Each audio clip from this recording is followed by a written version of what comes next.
You're listening to the Assembly Call IU podcast and postgame show, the place where Indiana fans across the globe hang out online after every IU basketball game.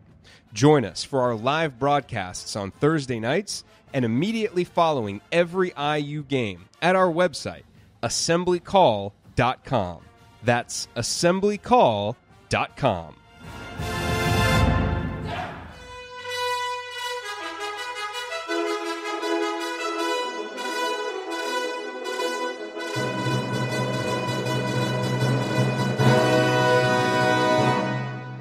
And welcome, Hoosier fans, to another victorious edition of the Assembly Call. Tonight, or this afternoon, I suppose, your Indiana Hoosiers beat Northwestern 68-61 to move to 1-0 in the Big Ten in a game that was really tight throughout the second half. IU took a bit of a lead at the beginning of the second half, and really from there, it was a 1-point game at the under 12 timeout. It was tied at the under 8, and Northwestern was up by a few at the under 4, and IU really rebounded to play well down the stretch and come away with the win in a game that Juwan Morgan missed the last few minutes of the game with an injury.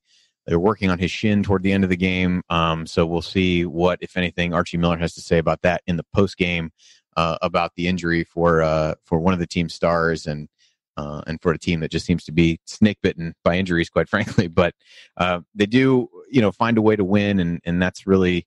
At least in the immediate term, what the important thing was about today's game was to really get back on track and get a win in a Big Ten game. So that was certainly important. So we'll talk about that here today on the show. I'm your host, Andy Bottoms, here with Ryan Phillips, and we'll break it all down for you on this edition of the Assembly Call IU postgame show. And we'll start today's show as we start every show, and that is with our Hoosier Proud banner moment. And Jared, who can't be on the show, was texting in a variety of suggestions. He texts way too much when he's not on the show, by the way. I think that's fairly obvious.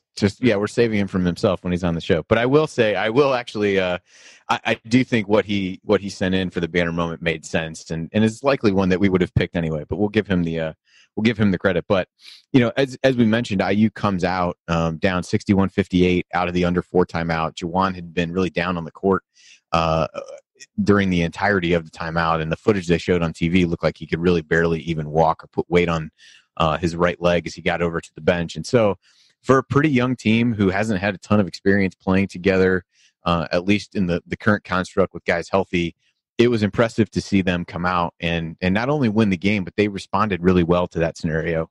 Romeo immediately drives for a basket, then comes up with a big block on the other end. Devonte gets fouled, hits both free throws, which was a rarity for IU yet again today. Duran Davis had another block there, but Northwestern scored in the inbounds. Justin Smith hit 1 out of 2 free throws. And then after a couple kind of ugly possessions, Romeo gets a 2 to take the lead. They have a nice press break that leads to a Justin Smith layup. And then, Finney hits 1 2 free throws down the stretch after a miracle banked in 3 from Vic Law. And IU survives. And that was really what it came down to at that point for me, was that this team really just had to find a way to win this game, find a way to survive.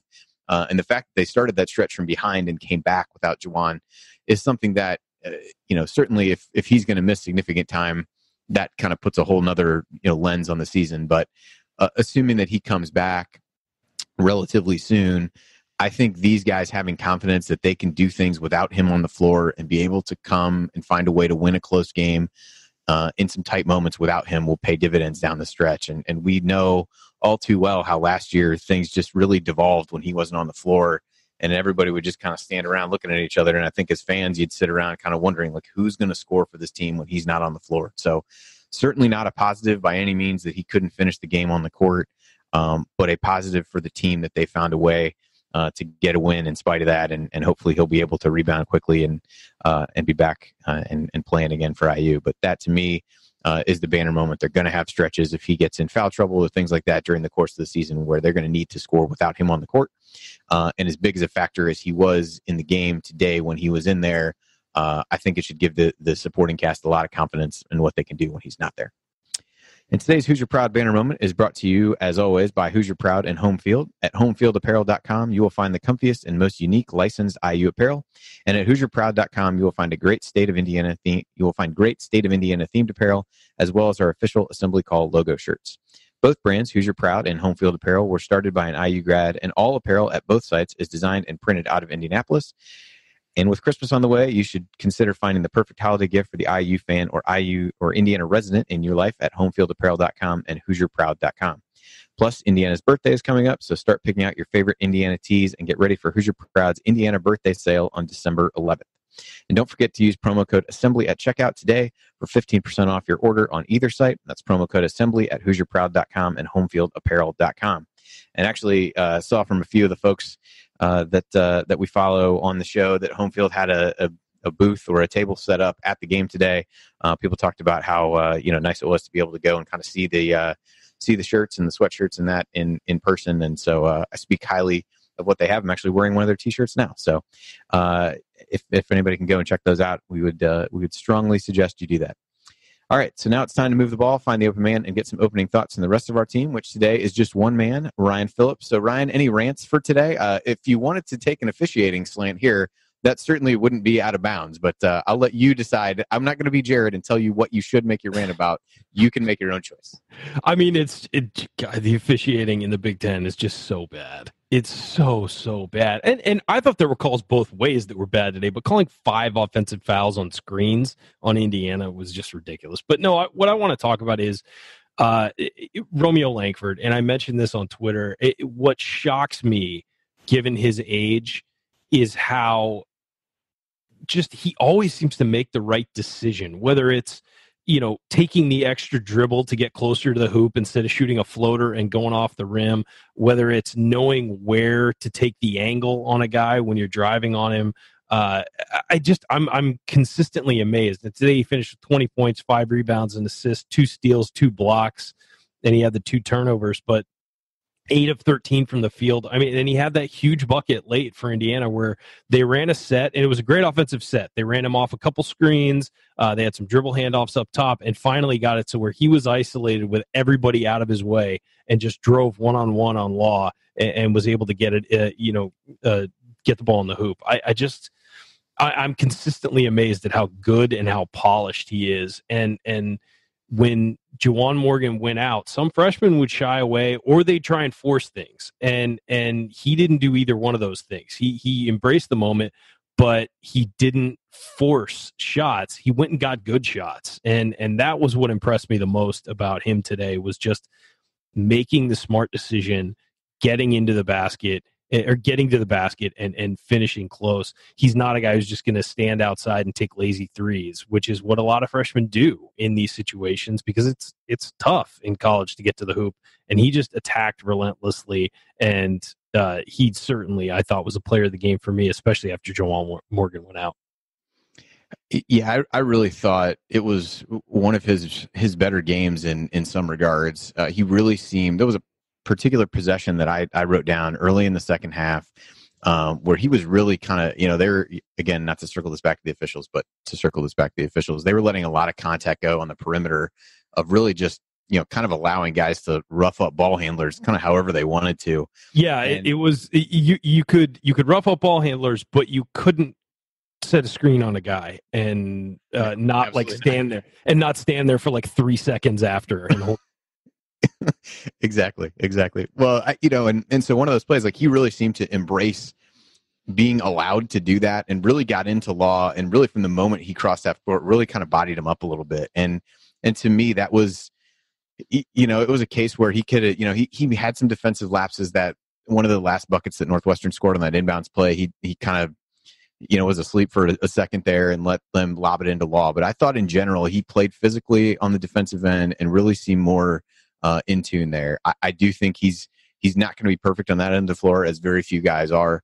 But I thought he took some strides there and showed a little bit more of what he showed even in like the exhibition season or some of those plays where he was, trying to be more active, getting passing lanes, and just seem more attentive on the defensive end, and certainly made some big buckets. Ended up being 8 of 13 from the floor, 8 of 10 or 7 of 10 on twos.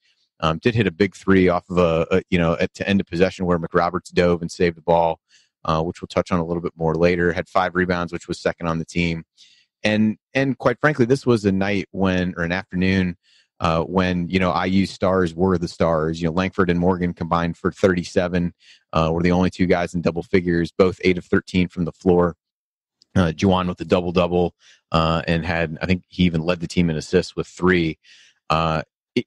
So those guys really stepped up in situations. I thought Juwan was more active from the get-go, did a better job staying out of foul trouble despite Northwestern really force-feeding Derek Pardon, and it allowed him to play a little bit more aggressive in the second half, knowing that he only had one foul in the first half and that he had a little room to do that. So I thought that was a good adjustment. Ryan, anything else you saw in particular from Juwan today that made him so effective?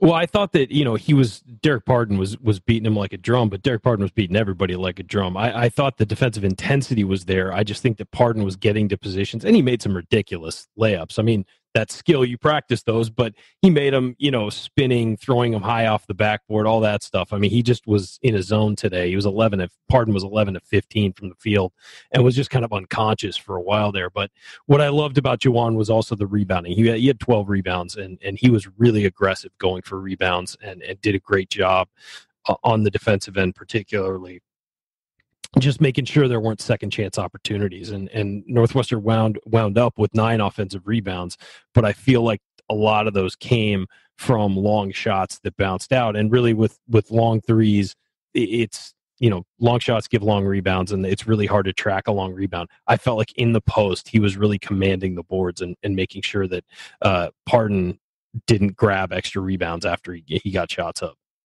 Yeah, Juwan played, IU really, the most separation they got was really end of the first half, kind of beginning of the second, and really when they started to take a little bit of control of the game. Juwan scored 4 straight at the end of the first half, and I thought, really asserted himself. But again, that doesn't happen if he can't find a way to stay on the floor. So there were probably some situations where he wasn't as aggressive as he would normally be defensively, but I think the reality is with this team, that's kind of how it has to be. And again, we'll see what happens with him from an injury perspective and try to figure out, really what his status is going to be for the Penn State game. But I'm not sure that's something we'll know. We'll kind of watch Twitter and see if Archie says anything after the game, but could be something where they still want to evaluate him. So one other quick thing to hit on before we go to our first break, turnovers. So that has been, the big issue coming out of the Duke game, reared its head really at the beginning of both halves today. 4 turnovers by the under 8 timeout in the first half, 4 turnovers by the under 12 timeouts in the first 8 minutes in the first half, and then 3 by the first media timeout in the second half, but then only 3 the remainder of the half, I believe, if I captured it correctly. So Ryan, turnovers still kind of an issue. There was a stretch in the first half or in the second half when they got up 5, had 2 chances to extend the lead and turned it over twice in a row. Those were kind of, backbreakers a little bit, really prevented them from being able to blow the game open. But anything turnover wise that you saw them doing differently today, other than just not giving it away? Did you see anything schematically that they might have done differently to try to correct the turnover issue? I don't know if there was anything schematically. It just seemed like guys were more focused and into the game today. There was more of a connectivity between players, and I think that was the big thing. I mean, guys were following through passes. They were looking, when guys would come off cuts, instead of just kind of lobbing the ball out there, they were almost trying to pass it through the guy. They were getting it to him, as opposed to, I thought in the Duke game, there were some lackadaisical passes where they were just kind of lobbing it out there and hoping the guy went and got it. There were a couple, we saw trying to get the ball into Juwan in the post against Duke. They just kind of toss it up. Well, if you toss it up and there are some super athletic guys around, they're going to jump out and go grab the ball. So I just felt like there was a more of a purpose to their passing, and it was like guys knew where they were supposed to go with the ball. Very rarely did you see guys kind of stutter and look around. And the guy I saw do that the most, it sort of looked confused, was Zach McRoberts, which is really shocking, but he hasn't been on the floor that much lately. So I think it's maybe just a symptom of him trying to get back into it. I saw some guys take some bad shots, but Justin Smith took a couple bad shots. Devonte Green took a couple bad shots, but Fitzner took a couple bad shots. But again, that's going to happen in the course of a game, particularly a tightly contested game. You're going to get some guys trying to force things when the offense isn't necessarily on fire. But in general, the turnovers I thought were very well cleaned up. And a couple of those turnovers are offensive fouls that I thought were terrible calls. So yeah, that's 5 of them right there. And so to have 13 turnovers when 5 of them, there were 5 offensive foul calls. I think 4 of them were really bad. One was, you can call that, but if you're going to call that in the Big Ten, that's kind of weak. So, I mean, to think about it, non-offensive foul calls, there were 8 turnovers, which given the beginning of the game, that's not bad. And given where they've been, that's not bad. So I think that it was improved today. And it just felt like the team was more connected today. Like there was better chemistry. They all were kind of on the same page of what they were trying to do. And they looked like their cuts were harder. They looked like they were more in tune defensively as well. So it all kind of worked today and all kind of connected today. So I thought that was what forced the turnovers down a little bit. Yeah, and Archie had mentioned coming in, it had been a couple of their better days of practice in the last couple of weeks. So maybe some of that translates into the game. I think 2 things on what you said. The McRoberts stuff was interesting because I saw the same thing you did. He typically, though, gets the defensive treatment of really having guys back off of him and kind of just letting him do whatever he wants to do and daring him to shoot. I thought Northwestern really got up into him, not to force him to really put the ball on the floor, but I think just to make him uncomfortable. And then on the moving screens, that's one of the things that have been talked about. A lot of those were on dribble handoffs and things like that. They've talked about making that one of the dreaded point of emphasis calls heading into the season that everybody will ram into the ground in November and December and then forget about by January. So maybe it'll be that when it comes back up around. But it definitely felt like that. And I thought Northwestern was doing a lot of the same thing early on.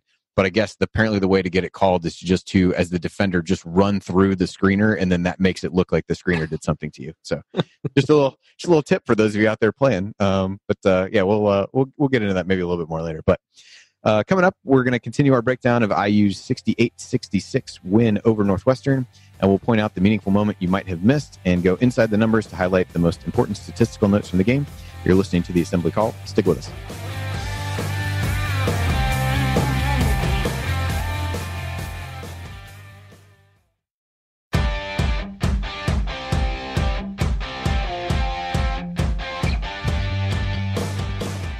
You're listening to the Assembly Call IU postgame show. I'm Andy Bottoms here with Ryan Phillips, and we are breaking down Indiana's 68-66 Big Ten victory over Northwestern.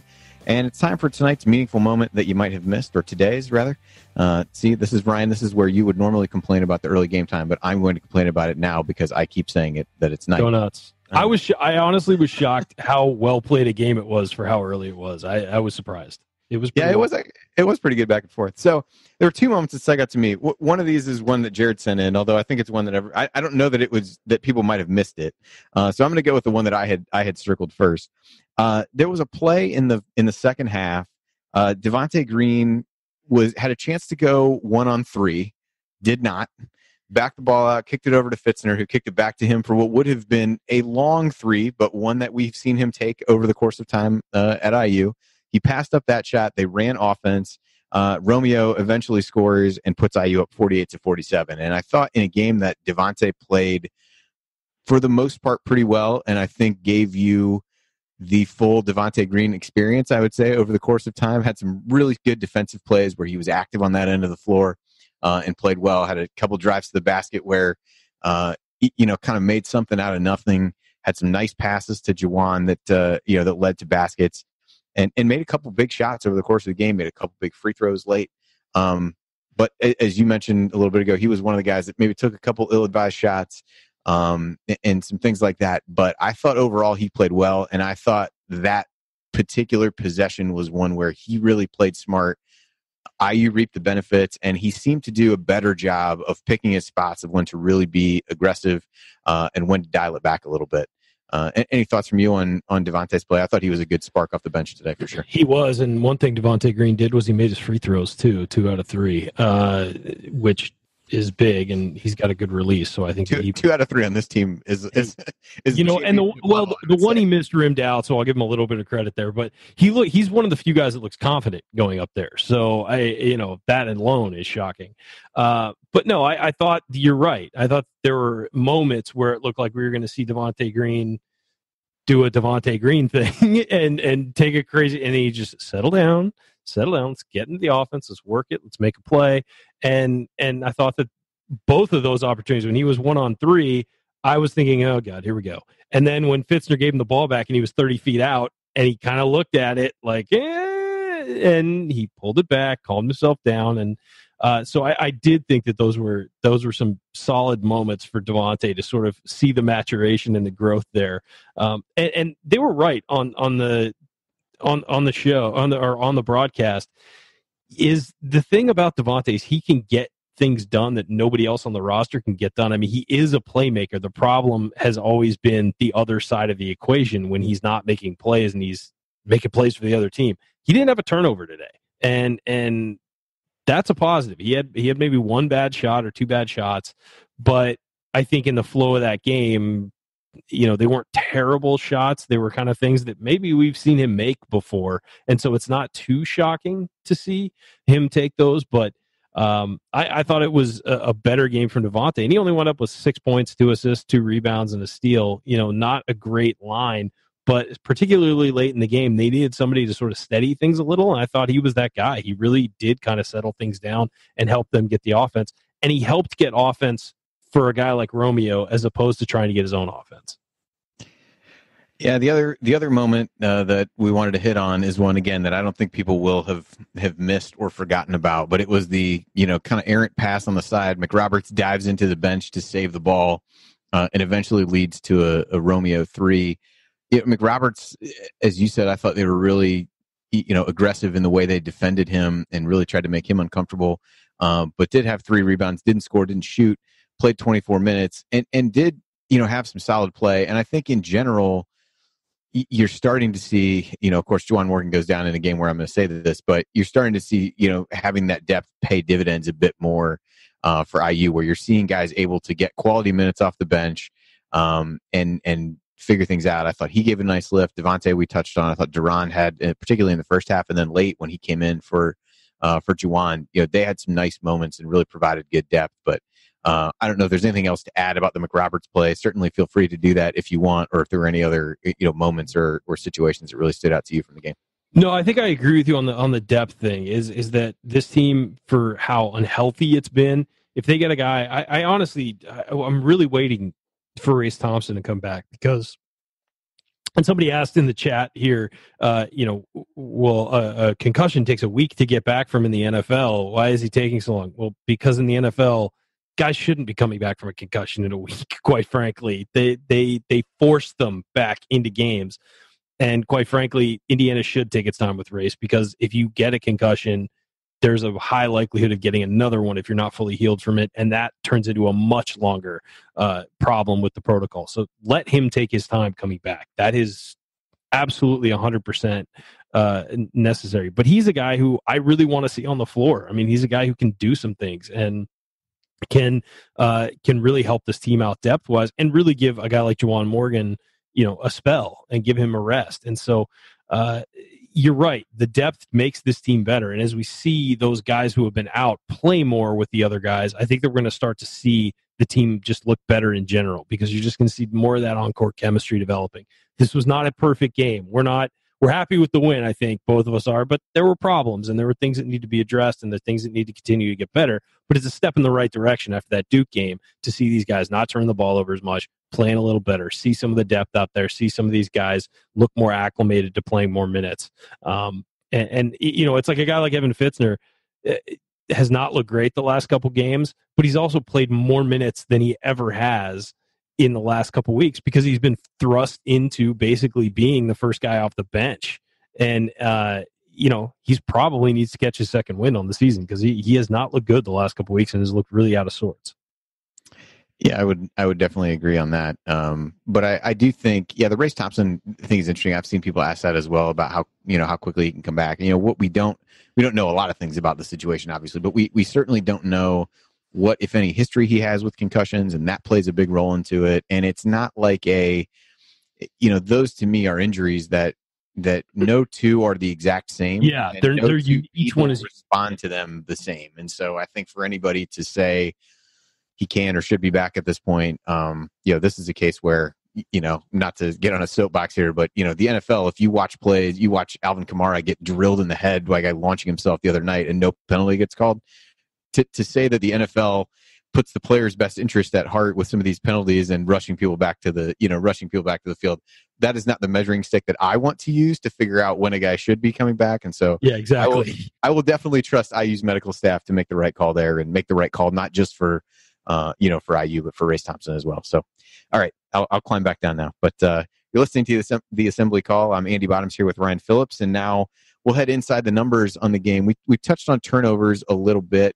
The flip side of the turnovers was IU did a really good job of turning Northwestern turnovers into points in the first half. I think they had 12 points off turnovers, off of 9 turnovers by Northwestern in the first half. Northwestern only turned the ball over twice in the second half, although shot the ball a lot worse. So maybe that was a trade-off. I'm not really sure. But I did think that allowed IU, at least in the early going, to get into some rhythm, get some easy baskets offensively. Ended with 14 points off turnover, or 16 points off turnovers. So did get, basically turn the 2 Northwestern turnovers in the second half into 4 points. So that was important. Points in the paint, again, for IU, 42 points in the paint. They had 26 at halftime. They were 15 of 20 on twos in the first half. So really a concerted effort again to get the ball inside. IU shot just 3 3-pointers in the second half, finished 3 of 11 from 3 over the course of the game. I'll give Northwestern credit. They played really good defense. They were pressuring Indiana all day, all the way out to the perimeter. I know they were talking about on the broadcast, they want to pack it in and let Indiana shoot. Indiana wasn't getting good looks on the perimeter, and that's probably why we didn't see a lot of shots fired up.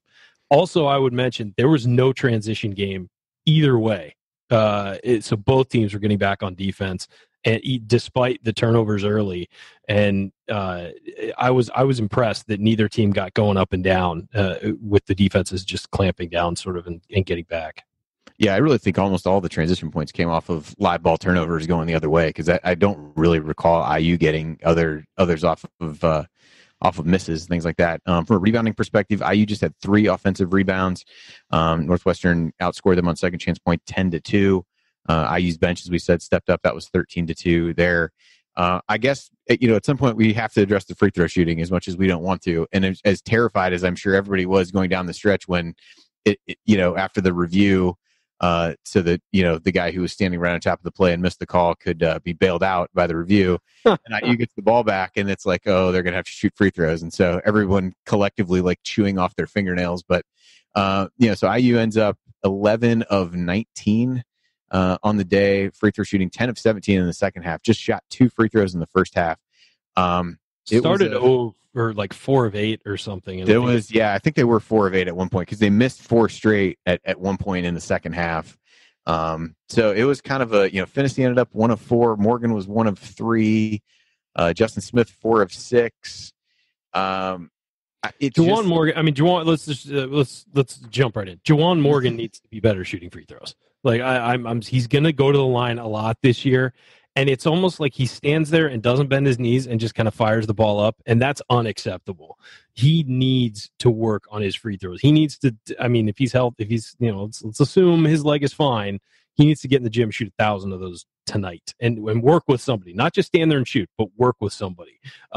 Because he's going to be at the line a lot this year, and he's got to make his free throws. There's no excuse for a senior not making his free throws. Rob Finney missed his first 2 early, then late in those pressure situations, made 1, missed 1. Okay. But the first 2 he missed early, unacceptable, but late, pressure situation, freshman, But Morgan has to make his. There's no excuse for not making his free throws. He's a good shooter. He should not be missing as many free throws as he missed this year. He's got to get better at that, and he's got to work on it. And I'll say this again. We've talked about on the radio show, Archie Miller's teams at Dayton did not shoot free throws well. He needs to change whatever he's doing as far as free throws go. And he needs to seek outside help. And I'm not, promoting myself as I don't care if he brings me in and hires me. I would love to be hired by Indiana basketball. Archie, call me. But I would say that he needs to get somebody in there who can specialize in working with these guys on free throws, because it's become a problem. And it's something that needs to get better. 11 of 19 in a conference game, shooting 57.9% from the free throw line, not acceptable. They shot 55% from the field today and almost lost because they left 8 points at the free throw line. It's an issue, and it needs to get better. Yeah, I mean, certainly had IU lost this game, I mean, that is what is getting pointed to, rightfully so. The turnovers were kind of frustrating, and the times that they came early in the halves were not ideal, but that wouldn't have been what I would have said lost them the game. Free throw shooting, though, would have certainly fallen in that category. I think they just had chances to extend the lead or chip away when Northwestern had a lead, that they just, 4 free throws in a row, and I think within like a minute time span, was, that to me is, I really can't explain it. I mean, they're 3 of 11 from 3, 11 of 19. Is this just not a good shooting team? What's your general sense of that after, we're 7-8 games into the season? I mean, they were shooting from 3 well in the non-conference, a little bit. I would say continue to let it develop a little. Romeo hasn't really gone off from 3 much this year. Finney has kind of been hesitant to shoot the last couple games, as has McRoberts since he came back. But once those guys get back, it's hard. Like we've mentioned, it's hard when you've been missing guys to sort of know what the identity of the team is. I'm not really worried about the shooting. I thought Northwestern was all over the 3-point line today, and really Indiana did not get clean looks. And that was, to me, what the difference was there. Also, when you're having kind of a disjointed offensive performance, I thought the offense was fine today, but it wasn't what they want, which is to get up and down and get a little more in transition. If they're doing that, then everybody's going to collapse in the paint and you're going to get clean looks from 3. I thought a couple of the threes today were forced, and it was just sort of like, well, I'm kind of open, so let me take it, as opposed to catching it in rhythm and firing. I mean, Fitzer was 1 of 4. He's a guy who, if he has open looks, he's going to nail them. He didn't get open looks today. He had a couple, and I thought his first look from the corner when he came in, probably cold, missed it. He was open. He made his other open 3, and then the other 2 I didn't think he was open on. But he's 6'10", so he can get the shot off. Lankford had a 3. Al Durham had a 3 off a reversal that was in rhythm.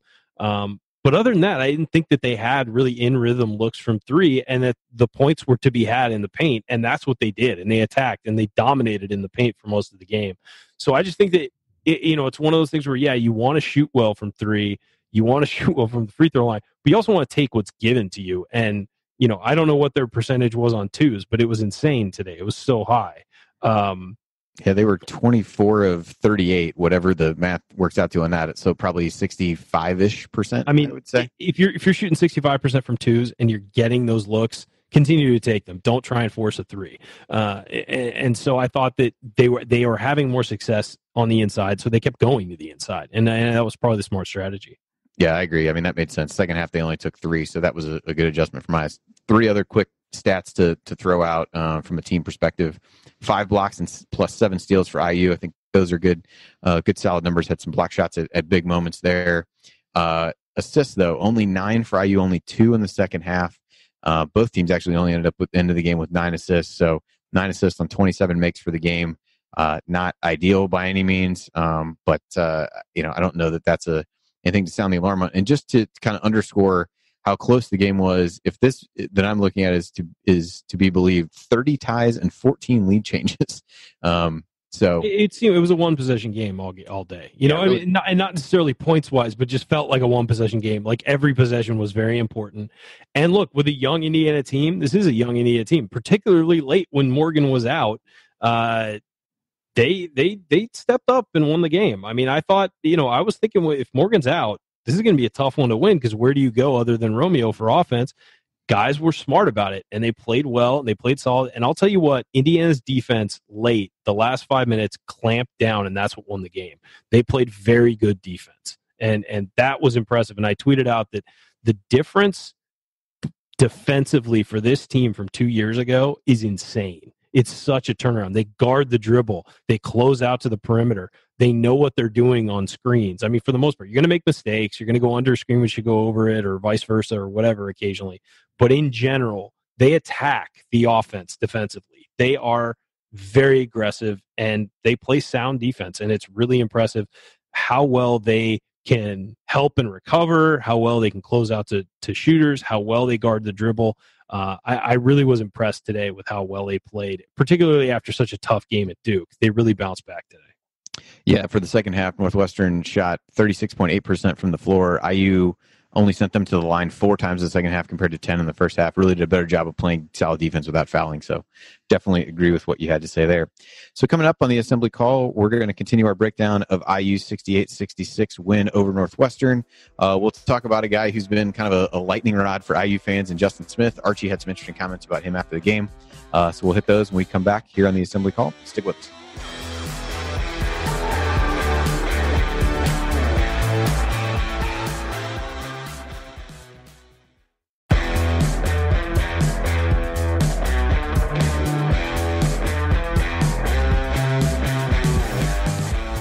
You are listening to the Assembly Call IU postgame show. Catch us live immediately following every IU basketball game, plus every Thursday night and Monday afternoon at our website, assemblycall.com. I'm Andy Bottoms here with Ryan Phillips, and we are breaking down Indiana's 68-66 victory over Northwestern. And Ryan, we spent a lot of time on the show this week talking about Justin Smith. He finished the game 8 points, 2 of 5 from the field, 4 of 6 on free throws, only 1 rebound, 1 turnover, and played 18 minutes, got in some foul trouble in the first half. And Archie Miller talked about him after the game, said Justin Smith stepped up in the last 4 minutes. Quote, he's not playing as confident as he once was. We just have to trim him back down in terms of taking care of the ball. If he takes care of the ball, he'll be fine. So what were your thoughts on Justin's performance today? I think it was kind of uneven again, I would say, to say the least, where he had some moments that he showed flashes of what he can do, had some moments where he struggled. But what were your thoughts on his play in its entirety over the course of the game? The same. I thought there was some struggles there, but I also saw some bright spots. I saw him get the ball in the post, rip through, and go for a perfect layup. Just use his athleticism and his ability. And almost at that, it seemed like he wasn't thinking. He just instinct took over and he went right for the basket, and that was a positive. I saw him hit 4 out of 6 free throws when he's not a great free throw shooter. Hasn't been a great free throw shooter. I saw him step to the line and make some shots. I saw him play very solid defense, and I really thought that it was a better game for him. Yeah, Archie's right. The turnovers, he had a bad turnover today, but only 1. He had some foul trouble that I didn't think was necessarily his fault. But I think it's baby steps for Justin Smith, because this is a guy you need in the Big Ten. You're going to need him. And what he needs to focus on, he pulled up for a jumper late that I think he was kind of getting some confidence going. And he pulled up for a jumper late and didn't go in. It was a bad shot. But I think that was kind of a sign that maybe he was getting some of his mojo back. And then, of course, it came to a screeching halt because he missed it. But I think that, again, with Justin, as long as he doesn't make the mistakes, I think the other stuff is going to come. He had one drive today where he drove and pulled up fading away, and he's going to look at that in film and be like, what was I doing? Where he could have, he's so athletic. If he has that confidence, he can just go right at guys, and put the ball in the hoop. And that's what he's best at. And so I think it was a step forward for Justin Smith today. There was some bad, but I think that's stuff that can be cleaned up in film, just like, hey, Justin, this is something you don't need to do. This is what we need you to do, XYZ. What he's really good at, and what Northwestern stopped, is playing off the ball and cutting to the hoop and getting passes. Well, Northwestern really mucked up passing lanes all day, so he wasn't going to have that. We need to get him back to doing that thing where he's sort of in the short corner of the wing and cuts to the hoop behind guys. That's where he is most successful, and that's where he has been the most successful. Sort of that old Troy Williams back cut that we used to see a lot of. That really seems to get him going, and if he gets a couple of those early, he can really lock in. But I also thought he played pretty good defense today, and I think that's where it has to start for Justin, is just defending well, and then let that extend into his offense, and let him, sort of play from the back forward, play defensively well, and then whatever you contribute on offense is a positive. Start building confidence that way, and I think we saw that today a little bit. A couple nice moves. He made a couple key free throws. I think that this is the start of hopefully a turnaround for him. Yeah, I thought they tried to get him involved early in both halves. The first half, they ended up making a turnover. They sailed an entry pass over his head, and then he did get fouled on another play. I think Morgan was trying to hit him on one of those cuts, so he got fouled, but didn't end up shooting free throws in that case. And I think even early in the second half, he got a shot blocked at the rim. But it did feel like they made a concerted effort to try to get him involved, build a little bit of confidence with him. Had that one stretch where he took a bad shot as a runner, fouled a guy on a 3-point play, or to create a 3-point play, which was, if you want to get upset with Justin Smith, okay, that's a stretch that, yeah, you can be frustrated with what he's doing, but you also see a guy who is very clearly, just his body language coming off the court after that. He got taken out after he, fouled the guy in that 3-point play, and he was just, dejected, and you can just tell he's overthinking a lot of things, and he's just right. That's the key. It's mental. Really, I mean, confidence-wise, just right on the brink of not having it. And I will say, from manning the Assembly Call Twitter account today, there are certainly some people in the mentions that were, less than complimentary of his performance at times. But I do think he really stepped in down the stretch. Made the layup, was in the right place on the press break, got an easy bucket, and hit some free throws in cases where other guys couldn't. He made both in a situation, I think, around the 5 or 6 minute mark when the game was really tight, that he made some nice plays. I thought when he was aggressive, he was good. When he settled for jump shot a couple times, it was not. But overall, he's got a good shot. It's just right now that's not what he should be focusing on. He should be focusing on scoring 3 feet from the rim. And we've seen him hit threes, we've seen him hit jumpers before, but I think that right now, with where his confidence is at, he needs to start working on the inside the paint. Yeah, so 2 other guys I wanted to talk about. We'll hit Al Durham first, kind of sticking with the starters. Al ended up with 7 points, had 5, I think maybe by the first media timeout, or if not, it was 5 really early in the game. Hit a 3, was 3 or 4 from the floor. Made a really nice reverse in the second half. Made some nice buckets, but got himself in foul trouble, really limited his impact on the game, because I thought he was, in a good spot being aggressive, but 4 fouls limited in 12 minutes. Any other kind of comments on his play? Anything that you saw him doing that really got him into those foul situations where, we kind of talked about this with Juwan. How does Al avoid some of those things when he's really a guy looking to come out and be aggressive on defense? I honestly don't know, because I thought 2 of the fouls were really bad calls. Shocking that I would think that. But I thought that in general with Al, I thought he played great defense. I thought he was so aggressive on the perimeter and just not letting guys get open shots, and just all, he has those ridiculously go-go gadget long arms that it's so funny when he bends down, he sticks his arms out. It looks like they're 10 feet long. It's crazy. But yeah, he gets in that defensive stance and puts his hand in a guy's face, and it feels like he's 20 feet away, but he's got his hand in the guy's face. But I thought that defensively he was really impressive today. Avoiding screens, cutting through, following guys, trailing them, getting to where he needed to be and closing out. I just thought he was really good defensively. And we've always known defense was going to be his calling card. And I think that it was today. And I thought he was very good on the perimeter. And when you look at Northwestern, a team that can shoot the ball, shooting 29.4% from 3, 5 of 17, and a couple of those came in a row in the second half in a stretch.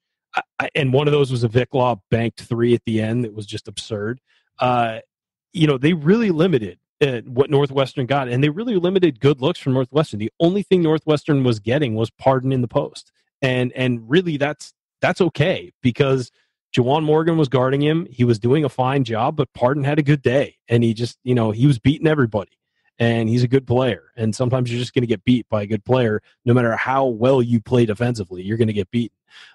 So I thought that he was part of forcing Northwestern off that 3-point line, forcing them into some shots that they didn't want. You saw a lot today, and something, again, that is a huge change from 2 years ago. You saw them facing late clock situations a lot because IU was guarding well. And I thought Al was a catalyst for that. He really was one of the guys really getting up into guys defensively and forcing them not only to not have open shots, but to feel like they have to give the ball up because they got nothing in front of them. And when a team is forced to pass the ball as opposed to passing it within their offense, but a guy gets it and has to give the ball up because he feels like he's pressured, that's exactly what happened. Again, that's kind of what happened to IU at Duke. They felt like they had to move the ball because they weren't going to have anything. Al was doing that to guys today, and I thought that was impressive. So nice game from him. Yeah, the foul trouble is a problem. They need to work on everybody avoiding fouls. I'm not sure how, other than just being invisible. But I think that it was a good game from Al, and I really liked some of the stuff that he showed today, particularly on the defensive end. You're listening to the Assembly Call. This is Andy Bonhams with Ryan Phillips, and we're breaking down IU's 68-66 win over Northwestern. Ryan, wanted to kind of tag on to something you were talking about there defensively. Kind of looking at the numbers, Pardon was 11 of 15, so he played really well. I felt like Robbie Hummel was just screaming across the court to like make him go right. And they did that a little bit better, I thought, at times in the second half. But if you look at everybody else on Northwestern, that makes them 16 of 46. So somewhere in the 34-35% range that IU held the rest of them to. And it was interesting because, a lot of times teams that play defensively, the way that IU does, we've seen IU, kind of double the post and go off of that at times. I thought they never really truly doubled Pardon. They would kind of scrape down with guys occasionally and try to do something, but they never really ran doubles at him. I don't know whether that's by design to try to take away, kickouts and things like that, basically forcing him to make shots to beat him. But anything stand out to you, that they did defensively that may have either led to his solid performance or the rest of the team's not so great performance? Well, I think that doubling or not doubling probably actually is part of the reason that nobody else did anything. It's because he didn't have open outlets, and part of the reason they didn't double very well double very much is because he was spinning to the middle a lot, and it's hard to double the middle of the floor. It's easy to double when a guy's on one side, but it's really hard to double when you're in the center of the floor because who comes to double? You have to decide who you leave, and either way you go, you're leaving a guy open too. But you have to decide between one side or the other who's going to be the guy that doubles. So it's difficult to do that. But I just think that a lot of times Pardon got the ball. I mean, he was also getting the ball at the top of the key and getting into the lane too. It wasn't just like he was back to the basket all game. I just think that Archie probably said, let's roll the ball out, go with Deron and Juwan Morgan on him and see what happens and see how it goes. That probably was the game plan. Like, we'll take you on our best player going one-on-one all game because probably whatever we give up, we're going to get back on the other end. And for the most part, that's what happened. Then Juwan went out late. Obviously, he finished with 17, Pardon at 24. But Juwan was 8 of 13 from the field too. So they both had really good days. And I think Morgan was most effective when he was going to the hoop today, of course, he's just so hard to stop in the post. I think it's the same for Pardon. He's just a tough guy to stop. But I thought that IU did a really good job stopping Ryan Taylor, making Vic Law shoot 14 shots to make 16 points and considering 3 of those points came on a banked 3 that was, a prayer at the end of the game. They made him work to score, and they made life difficult for Gaines as well, who was taking a lot of. Who's 1 of 5, so they just made life difficult for those guys. And you'll take Pardon scoring the way he scores if it means that you shut everybody else down, and that's what they did. Yeah, I want to talk to Ron quickly before we take a break. I thought he played well. I thought he played well against Duke. Played well in this game. Came in almost immediately, got an offensive rebound, got a bucket the possession after. Then got beat on defense, ended up getting in foul trouble. And Archie also mentioned after the game, kind of wishing that he had played Deron more in the second half.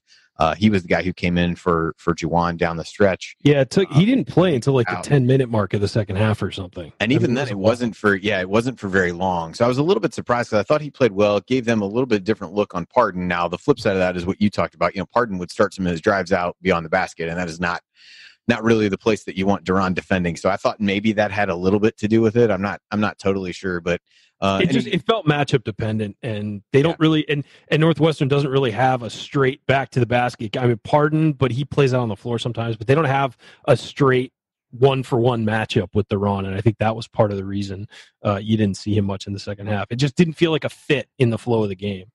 Yeah, I thought he would have really struggled to defend. I think it was, and the shots that Morgan got and what they did, I think IU had a good plan to really attack Pardon, knowing how important he was. Deron was certainly part of that, and had a nice basket against him in the first half. Ended up scoring both of his baskets, all 4 of his points in that half. But I thought it was another kind of solid showing for him. Continues to hopefully get back into shape, and certainly if Juwan is going to be out for any period of time, which post game comments, Archie said he hadn't really even talked to the doctors yet about what was going on, so we're not going to know that until potentially much closer to the tip of the other game. But if Juwan's going to miss time, Deron becomes that much more important as you go forward, at least in a short-term capacity. So we'll see. But I think, kind of continuing to build for him, and that's only a positive for IU. So coming up in our final segment, we're going to hand out our game ball. We'll take a quick look ahead to Indiana's next opponent, and then in the last call, we'll deliver our final thoughts on Indiana's 68-66 win against Northwestern. That's next here on the Assembly Call. Stick with us.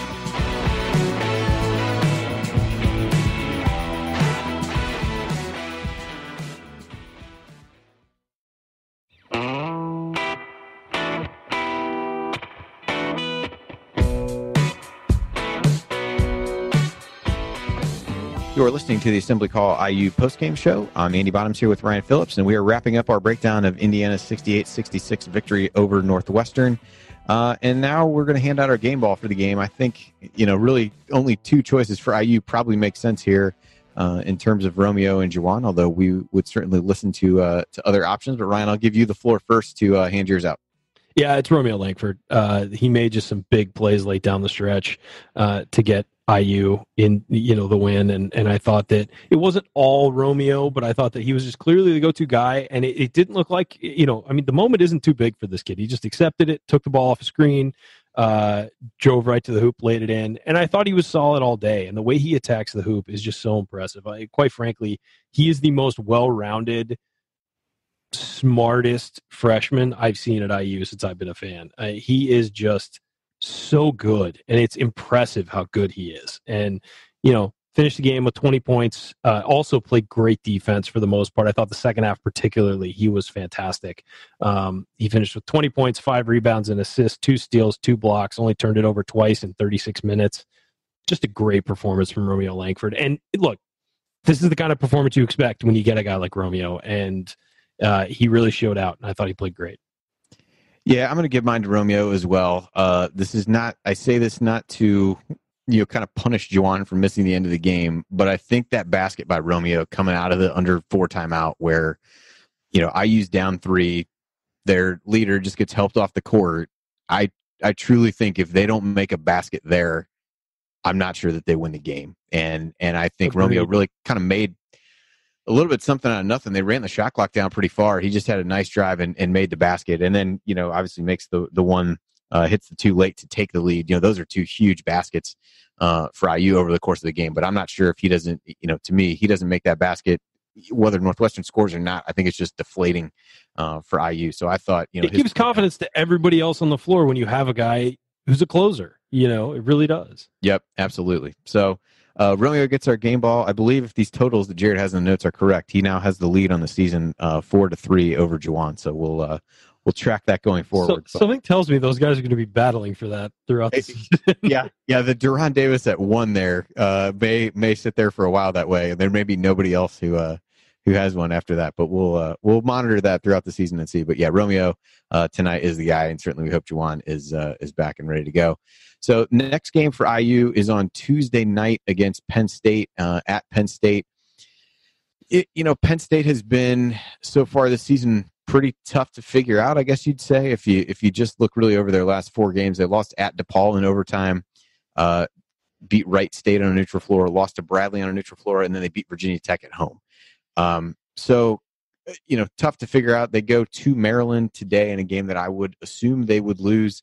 Right now, they're 10th in adjusted defensive efficiency, though, on the season. So that is an area where if IU is without Juwan Morgan, finding a way to score is going to be a struggle against a team that's really solid defensively. Josh Reeves is a big part of that and what he does on the perimeter.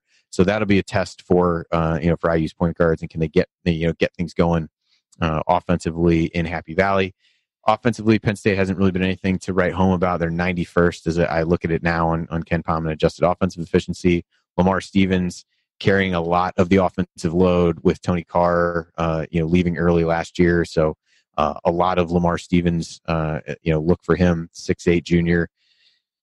Again, not to keep beating the drum on whether Juwan's back, but that's a guy he would likely guard or have a big part in defending. So be interesting to see what he is able to do, how IU defends him. Probably Justin Smith may draw some of that assignment as well, even if Juwan is healthy. So certainly something to look at there. How well they defend him will be a big one. But, another conference game, I think if we've learned anything so far in this college basketball season, it's that every Big Ten game is going to be tough. Rutgers hung with Michigan State for a while on Friday night. Every game is going to be a slog. And I think that is for certain at this point. A great opportunity for IU to go 2-0 in the Big Ten if they can find a way to win that game and pluck a road win. That's to get a road win. Yeah, I mean, we looked at this stretch early in the season. It didn't feel like a terrible stretch. Now, certainly, probably would have expected to beat Northwestern by more than 2, but a win is a win, and we'll kind of go forward from there. But so that's coming up on Tuesday. On Banner Monday, we'll discuss more of the Trace Jackson Davis signing. That really was a nice surprise on a Friday afternoon to know. I love that Trace signed. I love that Trace signed during the early signing period and just kept it a secret. How awesome! Didn't tell anybody. Yeah, yeah. How did he keep that a secret? And credit to Indiana for not leaking it. Or for anybody in Indiana not leaking it. That's awesome. Yeah, I would agree. Excellent at basketball. Also, apparently excellent at keeping secrets. So we've got that going for us with heck of a poker player, apparently. Yes, exactly. So we'll hit that, and then we'll obviously have the post-game show after the Penn State game on Tuesday. So that's what's coming up with us. And remember that because you're an Assembly Call listener, you get 15% off of your entire order at HoosierProud.com and at HomefieldApparel.com. So if you want officially licensed IU gear, go to HomefieldApparel.com. And if you want one of our Assembly Call logo t-shirts or one of Hoosier Proud's unique Indiana-inspired designs, visit HoosierProud.com. On both sites, use the promo code Assembly at checkout for 15% off of your entire order. And with that, we'll have last call here. Last call a bit early on a Saturday afternoon, Ryan, about noon for you on the West Coast. So perfect time for or I guess one. Perfect time for a last call. Yeah. Close this thing out. I thought that the encouraging thing today was defensively for Indiana. I thought they played a very good team. It played very good team defense, particularly late in closing out the game. Also encouraging to see Romeo Langford really take over and just seem very comfortable in a tight game where you need a closer. He just seemed very comfortable being that guy and seemed like, all right, I'm taking it, going to the hoop, going to go right. It's almost like you put on the floor. I'm going to go right there. I'm going to score, and there's nothing you can do about it. And seeing that kind of confidence from a young guy is really impressive. I can't overstate that enough. How impressed I am by him. Not just his basketball ability, but his smarts, the way he plays within a team concept, and then the way that he just mentally is prepared to take over games and attack, and just kind of be calm about it, not freaking out, and not seem like it's a big moment. He just makes it seem like he's playing in his backyard. So that was encouraging for me today. And the other thing that was encouraging was the defense, and I thought they played very well defensively. Pardon went off on him. It was a tough cover for anybody. I think he's going to be a tough cover for a lot of people in the Big Ten this year. But I thought that in general they played very well defensively. Yeah, for me, you want to look at a couple things and see how they respond to what happened at Duke. I think the defense was one that you mentioned. I thought that overall, short of what they did on Derek Pardon, which, as we talked about earlier, may have been a little bit by design, I thought they did a really good job defensively. And again, you take him out of the mix, and even with him in the mix, Northwestern did not shoot the ball well in the second half, did not, IU really tightened up down the stretch. So you continue to see the makings of a good defensive team for IU. It's just a matter of stringing together that more often as you go. But I thought that was positive, and I thought the turnovers were positive. To come out and make 4 pretty quickly in the game was certainly not good. But if you look, by the time the game was over, they had 13, as we talked about. 5 of those come on offensive foul calls. Another one came at that play at the end of the half where Finney just gets hacked across the wrist, and somehow the my good friend Bo Borowski can see across the floor who the ball went out off of, but could not see him get, just smacked across the arm, like not the hand, like the wrist forearm area. I had forgotten about that play, and now it's going to ruin my day. I know, I did too, and it made me think about it. I just wanted to share that with everybody. But that's 6 of the turnovers. Again, some of those are probably legitimate. If you say that half of those are, that still puts you down to 10 turnovers for the game. That's good progress from a team that's still trying to figure out what its rotation is. I think you saw a little bit more of that today for the most part with where guys really are starting to fit in to how Archie wants to use the guys that are at his disposal. So again, it was a second game with that you started and played most of the game with a relatively full complement of players. Certainly, Juwan's status is something that we'll watch heading into the Penn State game, and for a team that's already been snake bitten by injuries is one that you certainly worry about, but we'll kind of see what happens there. But I thought the team overall responded pretty well. I think there's work to be done offensively that, still struggling at times to get shots, but clearly executed a plan of trying to get the ball in the paint and take advantage of the fact that that's where they can score, get to the free throw line, have to start making those free throws better. But, overall, we talked about this 4 games as a progression, and I kind of talked about this in theory was the easiest of the bunch. Now, that doesn't make everybody feel good if you look and say, well, you won the easiest game by 2 points. What does that mean for the rest? But I do think there are things to build on that happened today coming out of the Duke game and heading into these next 3 big games. And so, we talked about how do you get to 2-2, 3-1 during the stretch. Starting 1-0 certainly helps that, and I think that's a positive. And we'll, hope for continued progression from these guys. Hopefully Archie and the staff can continue to work with Justin Smith, get him back where he needs to be. And hopefully Juwan is healthy for Tuesday night. So we'll talk about that certainly on Banner Monday, and then we'll see what happens in the game on Tuesday night. So we'll be here to break it all down after that. So that will do it for us on this edition of the Assembly Call IU Postgame Show. If you want to see us do the show live and be part of the live chat, make sure that you subscribe to our YouTube channel, youtube.com/assemblycall. You can also subscribe to our podcast by searching for Assembly Call wherever you listen to podcasts. And don't forget to go to assemblycall.com or text IU to 66866. Join our free email newsletter. Thank you for listening. We'll be back to talk IU hoops again with you on Monday afternoon. Until then, keep your elbows in and your eyes on the rim. Go Hoosiers.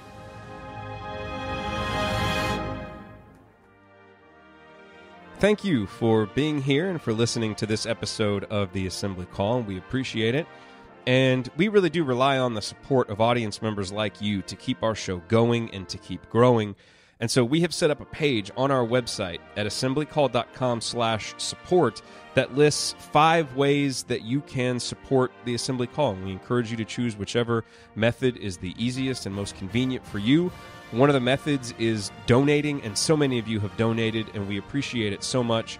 On that page, you can choose a monthly recurring donation or an annual recurring donation or just a one-time donation, whatever works for you. And if you don't want to donate, another way to support the show is you can use our affiliate URLs, iutickets.shop or iustore.shop when you're going to shop for tickets or gear, and we will get paid a small commission when you use those links. But however you support the show, we appreciate it. Thank you.